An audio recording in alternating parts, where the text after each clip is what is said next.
How in the world they have people that's not a fan of Star Trek Lower Deck? I guess they have a lot of trolls out there to talk noise about Star Trek Lower Deck. Well, let's go diving into reactions. You've been on a job where you had what we like to call rat Nash Chauncey. If you'd have had a job where you have an individual that act just like that, rat Nash Chauncey, go over there behind the back to go tell the person something that you doing or something, going quick to go tell, or always doing this or trying to be a stick out artist. Tell me you haven't been on a job site that haven't had this character. If you haven't, then let me know you either this character yourself and just don't know it. So that should be self-explanatory to yourself. My bad for the eye opener. Or you on the other side where this the character that comes to you and you don't know that this character that everybody in the other deck how they feel about this character. But sometimes they do because you see like the people get just like, oh, you sitting there ratting on your people like this, huh? Hey, he ratted on y'all. This is how you treat a rat. And when I seen that, man, the show out. I digress. The first relatable thing right there is you be on a job site, right? A dude, they always try to do some type of slick stuff to try to impress a female. Don't even like this dude. Try to make himself be bigger than what he is at the job, like more important around her to other people. This character really exists in real life. Overly tweaking because I'm too high mode. The chatterbox is always interrupting everyone, and then she won't shut the hell up. I mean, great with your. Yo, what up? Beckett Mariner, also an ensign, command division, but not quite as Hey, she must have been rat Nash Chauncey, because I'm gonna tell you right now, the reason why she don't like this situation right here, because let me say, let's just take the gender out of this here. Now, you have the new person that's coming to work, right? And the first thing that they seeing is rat Nash Chauncey, and rat Nash Chauncey is coming to like, oh, so you go up in there to intercept and say, hey, you know, say what's good with it, man? You know, you don't tell them to choose. You can want to rock with him or rock with us. You know, we not like him. Everybody not like him. That's what she's trying to put out there. The character is so annoying. She ruins the mood for the entire show. Okay, that is not, to me, is not cringe when she just doing references. That just means that she's smart and she knows her history of things that's going on, and they just implementing that into her vocabulary. Whoa, what's good with your YouTube and YouTube busted? Your boy Triple Cup Chuck, and I'm up. And appreciate you for coming rock with me, like, sharing, and subscribing. And if you have an opinion about the situation that's going on, leave a comment below. I'm gonna read it, because when you comment, our collective minds put together, we bring synergy. This how we starting the video off? And make sure that I'm talking and saying the right thing, or not saying to the wrong person, you know, things like that. But besides for that, just for viewing purposes, yes, Swamp Thing is worth a triple watch. So I'm not talking about Swamp Thing right now. We supposed to be getting on. I'm not even gonna give her a shout out. You know what I'm saying? The girl we jack for topics right now. But for the Lower Deck, I'm not gonna give her a shout out. But I'm gonna show you my theory that I have with this person, in particular YouTuber, and how she talking about the Lower Deck. Because me personally, I think that's a really good Star Trek show. It's one of the better ones in a long time. Maybe not the best or even a rip out, but with that being said, let's see what she got to say, and I'll show you exactly in real time, like reaction to her. Nah, congrats, man. That's cool. Chadich from now on, baby. Okay, Klingons, they're all about fighting. They're always making oaths about everything. Everyone knows that. Did you know about Spock? Dude came back from being dead. Yeah, I think I've heard of He's a Spock. freaking Genesis device in FotCon. And Jesus, was this tiresome. For a little adventure, let's take a look at this animation. Star Trek Lower Decks, the biggest kick in Star Trek's balls there could ever be.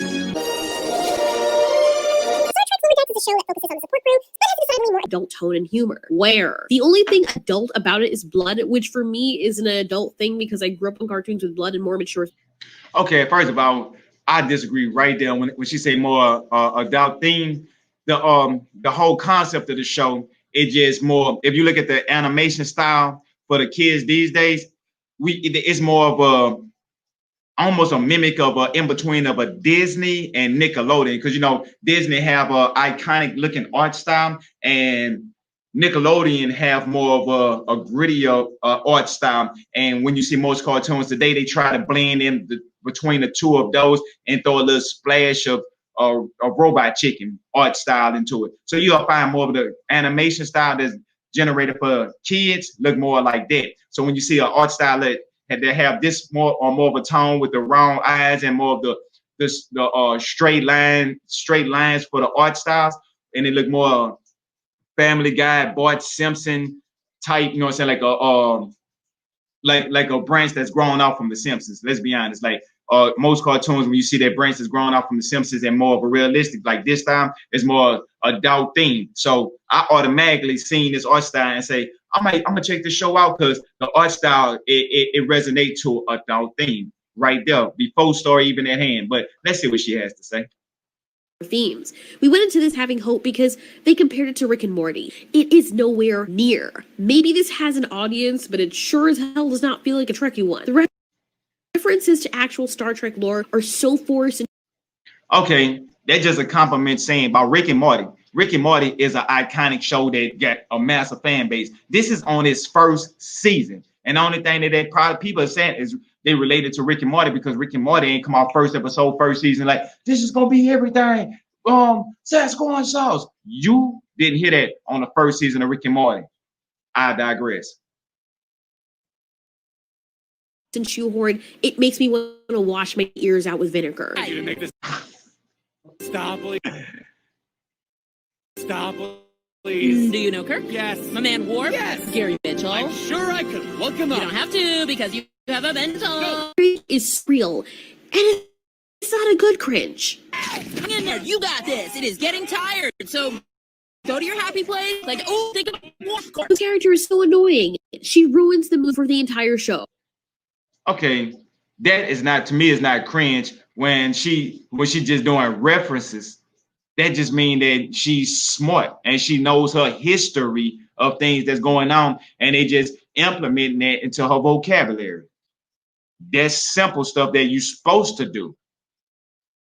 She ruins the mood for the entire show. The only decent characters are the Cyborg and the Orion Green Girl. What this map doesn't.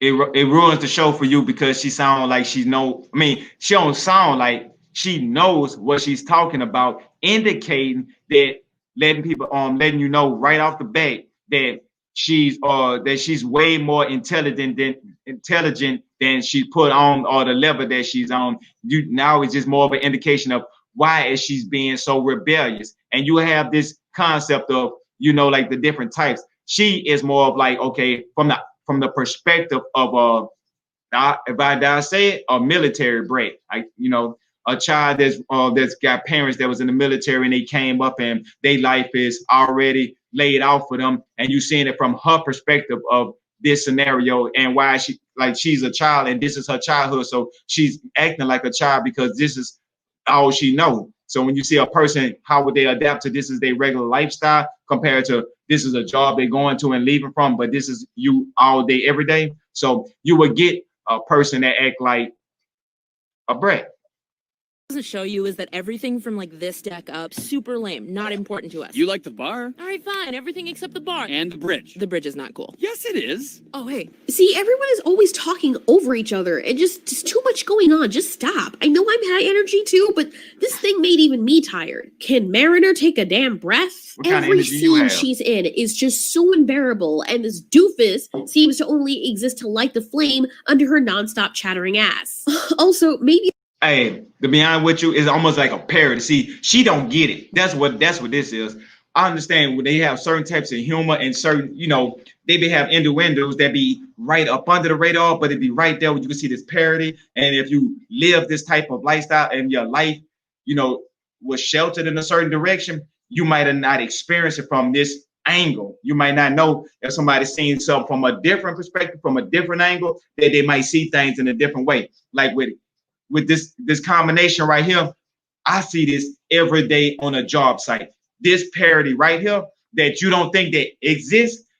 I mean, if you don't believe me, watch everybody. Just look in the comments. When you see a comment, just leave it and say right now, you've been on a job where you had what we like to call old rat and ass Chauncey. If you'd have had a job where you have an individual that act just like that, oh, rat and ass Chauncey, go over there behind the back to go tell the person something that you doing or something, going quick to go tell, or always doing this or trying to be a stick out artist. Tell me you haven't been on a job site that haven't had this character? If you haven't, then let me know you either this character yourself and just don't know it. So that should be self-explanatory to yourself. My bad for the eye opener. Or you on the other side where this the character that comes to you and you don't know that this character that everybody in the other deck how they feel about this character. But sometimes they do because you see like the people get just like, oh, you sitting there ratting on your people like this, hey, he ratted on y'all. This is how you treat a rat. And when I seen that, man, the show out, I digress. It's just me, but I feel like the concept was but the execution could have been way better. To work in Starfleet, you need to be the best of the best. They don't just let anyone on regardless of whether or not you're working on lower deck. There is a certain level of discipline and training that's required, and all of these characters seem to lack it. At least way more than they should. Or maybe it's just the two main ones, the purple-haired doormat and the big mouth can't shut up girl. Nothing. Oh no! Are you pretending to do a captain's log? We're all supposed to keep logs. Okay, let me listen to it. Go away. Leave I it can't alone. believe you're No, wasting your shore leave on this. This is how the show starts. And Big if you're a version of Trekkie Charlie and then Baudet. you immediately say this, but maybe it's just me, but I feel like it would be the equivalent of having your face violently slapped with a brick of ice. I feel like the studios who created shows like this equate funniness to a very fast-paced way of speaking. It seems as though the main characters are excited all the time about everything. There's never any time to slow down. There's never any time for you to So you want them to be depressed on a television show because they excited about life and doing things. They haven't gotten to know real experiences. We just getting to know the character. So no, we haven't have a real threat on a television show yet. It's a build-up. I mean, it's coming. What I'm seeing is I'm just gonna give her the name that she's saying, Chatterbox.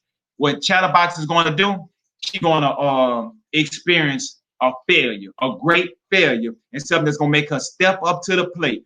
When you see her step up to the plate, then you're gonna see her come to the next level. She's gonna have little things that's going on in the show that show her this is what she could be when she step up to the plate. You know, just enticing her throughout the season. You're gonna see things that's gonna entice her to want to step up to the plate, to actually see like what's going on with time and her peers and what they doing in life now, and what she's still stuck doing the same thing and why she them. And she's gonna have this epiphany upon herself. See, that's the build-up, and that's the angle we have not seen yet. And that's what's intriguing me about this show when it comes to her.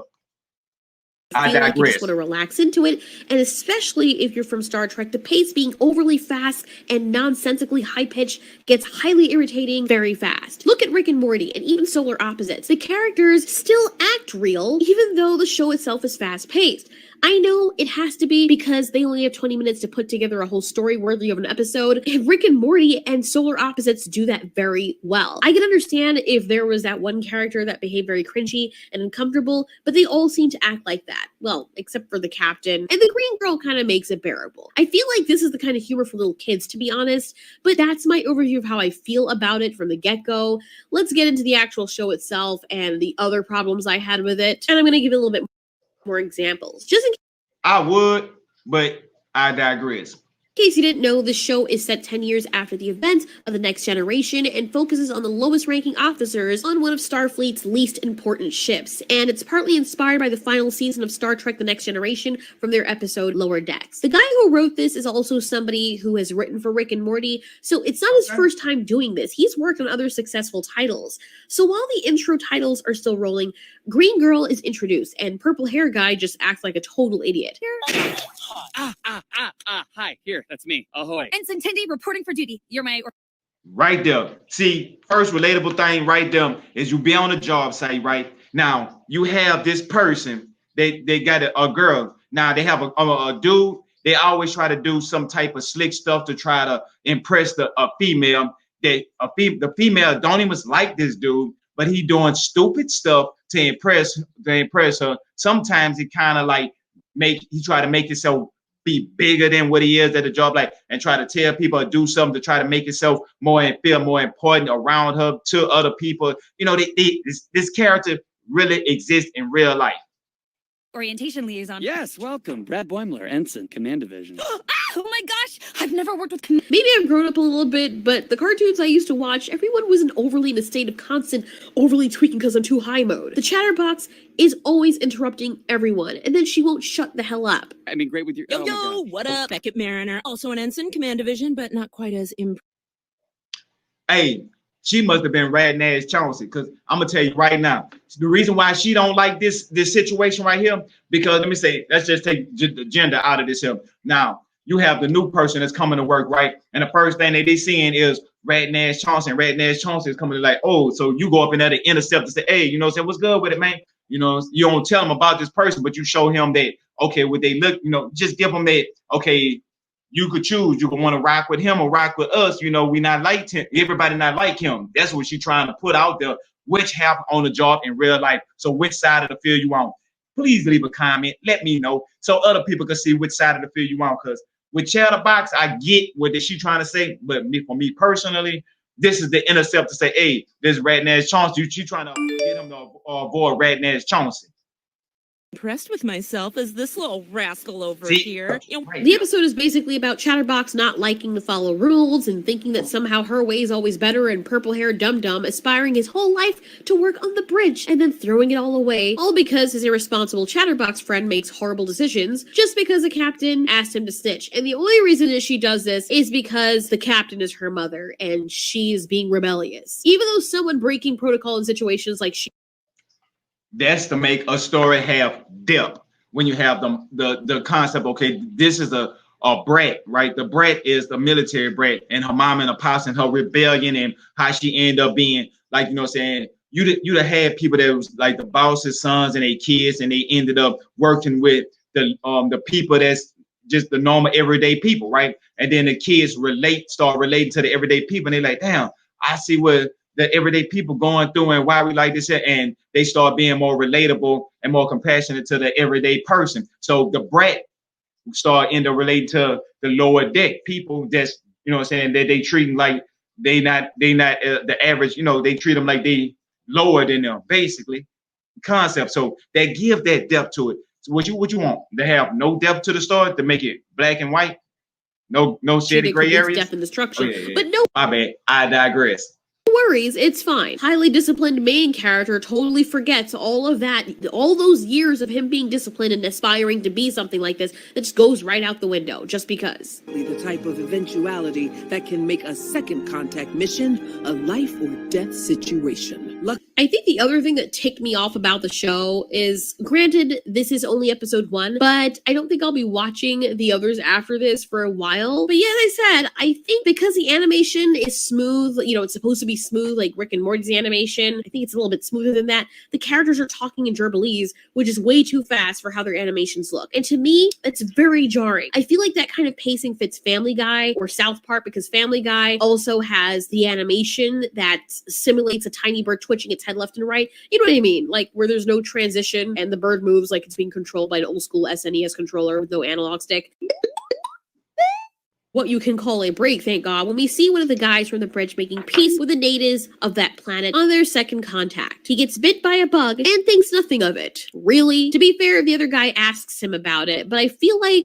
I mean, I understand that she's trying to say that they have some cringy moments in a television show. I'm not trying to say that the show is perfect. I'm just trying to say it's a great television show. Yes, it has some plot holes, some leaks, and they have to do some cringy stuff to move along on the plot, because, you know, sometimes you have a limited amount of time of writing. So you might have wrote this up, and I know for myself, because I wrote stories and I might have had something like, it might have been something simple, then I go along and write, and then once I get so far into the writing, I might come all the way back to this part, and I say, you know what, let me add this here or change this here, and then it give it more depth. Sometimes if you're putting stuff out, you don't have time to go back and give depth to that one in particular part, but I digress. I don't know, maybe I'm missing something, but maybe I'm stupid and I'm not remembering correctly. But I feel like once the guy asked him, if he should get that looked at, it would have been protocol, for getting bitten by alien bugs on a planet you've never been on before. But it furthers the plot, so whatever. Then everything goes back to a ridiculously fast pace. Nobody ever takes a breath. I could understand if one character was like that, but most of them speak like this or act like this. This is not a natural way of speaking, and for such an adult theme based on a family franchise that is based somewhat in reality with real people. Hold up. Sound like she's shitting on people that talk different than the way she talk. If you don't talk the same way you talk, then you childish or irrelevant. Or, I mean, from what I was hearing, a lot of places where if you come from let's say Asia or the Caribbeans, and they say, oh, he got a Caribbean accent or he got an Asian accent. And when they talk about somebody from the South, they're like, oh, you got a Southern country, and they classify just because of that is less educated, or even worse, of like you can't express yourself or get your point across just as well as the most sophisticated person that might have ever existed. I might can actually get my point across better than a speaker because you might can relate to what I'm saying and actually comprehend it better. But I digress about this. No, matter of fact, hold up. Before I digress, let me go ahead and kick this up a little bit. When a person is talking and he get a point across, I know people that they don't have to use nothing but 3 syllables, and they can rock nothing bigger at all. Just that's how they talk, and they always end a sentence with some type of catchphrase, and you understand exactly what they're saying. They make sure you understand exactly their point, and you don't have no questions about what was said because you know exactly what to do or what they want you to do. It's not like, okay, maybe if they said this might have meant that to turn to this. Now with this combination of that, it might have meant this. So the wordplay, the trickery. But from what I was always told, that the truth is always simple. A lie is complex. So if you know somebody that's trying to make shit complex and complicated, 9 times out of 10, they lying. Truth, it be just like, bam. You're like, okay, makes sense. True. Let's go. Oh, now I digress. Well, it gives me a fucking headache. So, where are you quartered? Deck 9 by the squash courts.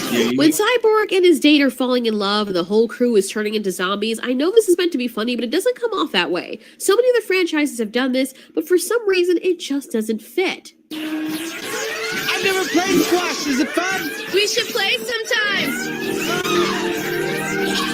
Oh, this is so boring to me. In one of the following scenes, when the captain, we find out later, is All right. Okay. I'm not saying she's wrong about everything. She right. But I still go back to I'll do a call back to my previous point. When you have a limited amount of time of writing, so that means that might have been a jam scene that they could have came back in and reworked and kind of got some of the kinks out and made it seem more smoother. But time, they didn't have it, so boom, you had that little bump. But you get the concept. As long as you get that, they can keep the party going. I digress. actually Chatterbox's mother tells Purple Hair to keep an eye on her Chatterbox daughter. He mistakenly thinks that she's breaking protocol, the daughter, and then when he finds out that she kind of is, but she's doing something really nice, all of a sudden, the captain is the bad guy. Granted, he still holds his position at first, but then by the end of the show, because Chatterbox is such a badass, she has to be perfect, and she's his friend, so Purple Guy just changes his mind. And Frock, but she had nothing. The thing about it is, she keeps saying about, oh, she got to be so perfect. She got to be so this and doing that on her own way, her own stuff. See, this is what I like. This is what I really campaign about. Now, when I be talking to people and we be conversating back and forth, I say use your critical thinking, your own brain to figure some stuff out. We used to have some stuff where you have boom and it's broke. We had to figure it out or make it work. Use something that is not for this stuff, but we could use it or some tape or anything. We can make it work. We can fix stuff. We could create some things. People don't use their critical thinking no more. And that's what she's trying to bring. Like, hey, the concept of that character is a character that uses her critical thinking. She don't go off of protocol. She go off of her own mindset. She's not a slave to the Google God that this is what Google say do and you do it. No, you don't like a person that like that because you like sheeple. That's what they call it, I guess. Now, I digress. To do with that? You know, I don't remember much. Maybe that goo that saved the ship messed with my memory. Nothing insubordinate? Not that I saw. Unbelievable. You see, that's why they don't just hire anyone to work on the bridge. Small-minded people like this can't handle it. Purple Hair Guy is so wishy-washy, it's not even funny. For me, none of the characters are... Sorry, I'm apology for a second. From your tone and your perspective, sound like you was the purple hair guy at the job site. That's probably why you cannot relate the way you're supposed to relate correctly. Like everybody in the chat probably relating differently than you, purple hair guy, Miss Purple Hair Guy. They're likable because they move so fast, so much so like mosquitoes that their life seems insignificant. Later, they get chased by a spider that the people of this planet milk. You heard that right. The spider pleasuring herself with Purple Hair Guy was another factor that just made me annoyed. Instead of having to act... So, this is funny to me. actual problem that the people would need to solve without hurting the spider because it's important. They just magically make her happy. I guess that this is supposed to be for fun, but what I was expecting was there to be actual danger. This was the case for the entire episode, and I get that they're just introducing us to it, but you don't have to kill off someone for us to feel as though there's actual danger. Just don't turn everything that was supposed to be dangerous automatically into something that is easily cured, inconvenient, or innocent. If I really I get that. You're right. Only thing I was saying about that, they need to take the cringe level and just lower it down a little bit. It's not too much, but Rick and Morty has the same type of thing that's going on where they'll have something you don't never feel like they're in true threat either. So you can miss me with that one. I wanted digress. to relate to the lower deck people, I would want to believe that they're in actual danger and see how they handle it even though they're not at the bridge. Before she's just gumming on them to suckle out some moisture. Oh, okay. Hey, Brad, good news, buddy. That's a so Rick and Morty joke. it's just suckling you. I've just learned. Oh, so remember the zombie issue that they're having on the ship? Well, apparently the slime from the spider, which resulted in her sucking the hell out of the purple hair human, is the cure for it all. The lower deck individuals are tight because purple hair should have gotten the credit for saving everyone. And even though he literally did nothing except get attacked and sucked and, would have died had it actually have been a predator, meanwhile, yes, Dr. Pussy gets the credit because he or she actually figured it out. It's almost as though Chatterbox and her friend forgot that the people on the bridge worked their way to the top as well. I've also never seen anyone in Star Trek treat people like that. Hold up. And she don't think that shit hilarious? Oh my God. I'm just going, I don't know. If you haven't seen The Lower Deck, if this ain't the best way of selling this show, I don't know what is, man. If that ain't a Rick and Morty type-ish level joke, man, what is your brain at? Oh, my bad. Cheers to Purple Hair Guy. Miss Purple Hair Guy. But I digress. Not to say that nobody ever did at all, but who knows? I guess it depends on the captain. This show was something, I'll give you that. I don't know whether it's paying homage to Star Trek or outright mocking it. I think the Orville did a better job at parodying this or taking inspiration from it. It didn't call itself Star Trek, but you can see the inspiration from it, and even though it's a little more lighthearted, the characters feel real. There's characters you hate and characters you... She right about that. Stephen Ford, you got to give it to him. He's a genius when it comes to that. But if I had to category, I would put both of those two shows right here. Like the storylines, the interest level. I mean, it took 2 or 3 seasons. I think my favorite episode on the Orville was when they were talking about stuff that was at Earth, and they was talking about cigarettes, right? This is me, but they was talking about cigarettes, right? Oh man, this episode was so funny, man. They were showing the dude right there on the left hand side, right next to the girl at the bottom. Yeah, him right there on the left side of Stephen McFarland, right? Boom. It was so funny that how they went through with the whole the situation where they had to had to go through like some form of rehab, a rehabilitation of nicotine withdrawals. That's what it's called. My bad. I had to think of that word, nicotine withdrawals. When they had to go through that, man, that shit was funny. you love. Usually there's a healthy balance. You can only hate so many people. Shout out to everybody you rock usually with have one really annoying character. But even so, with every movie and TV show I've seen those annoying characters, they don't let them in the audience's face right out the gate. And they're definitely not the lead characters right out the gate. The one character